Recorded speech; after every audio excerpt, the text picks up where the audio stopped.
हम सारी फैमिली आपका प्रोग्राम जो है इमाम बाबा टाइम में आपके खिताब सुनते रहते हैं।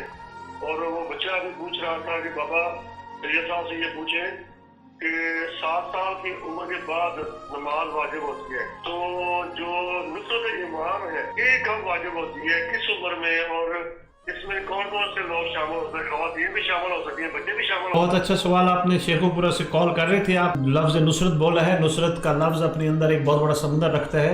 नुसरत इमाम ज़मान अलैहिस्सलाम तो किसी पे भी साकित नहीं है, चाहे वो मासूम बच्चा ही क्यों ना हो। इसका अमली मुजाहरा शहजादा असगर अलैहिस्सलाम ने मैदान करबला में पसंद फरमाया। सरकार ने जितनी शफकत फरमाई, आने वाले मखलूक के बच्चों को भी मशाल राह दिखाई। तो अब कोई सवाल करे जी बच्चा कर क्या सकते हैं? यकीन जानिए माँ बच्चे को इस एज में बहुत कुछ करवा सकती है, जिसमें सबसे पहला काम यही है कि जब बच्चा रोए, यानी बच्चे को भूख लगी है, दूध पिलाना है, पानी पिलाना है, उसके छोटे छोटे हाथ बुलंद करे और अपनी जबान से अल्लाहुम्मा कुल वलियकल हुज्जत इब्न हसन अलअस्करी अलैहिस्सलाम दुआ इमाम ज़मान अलैहिस्सलाम पढ़े और उसको आहिस्ता आहिस्ता बचपन से उसके छोटे से हाथ माथे पे रखवा कर काबे की तरफ रुक करके उसको सलाम करना सिखाए और उसको कानों में ये बताना शुरू कर दे, तुम हमारे पास इमाम की अमानत हो, हम तुम्हें इमाम के लिए पाल रहे हैं, सरकार ने इंशाअल्लाह बहुत जल्दी आना है, तुमने इमाम को लब्बैक कहना है। और बजाय इसके कि माँ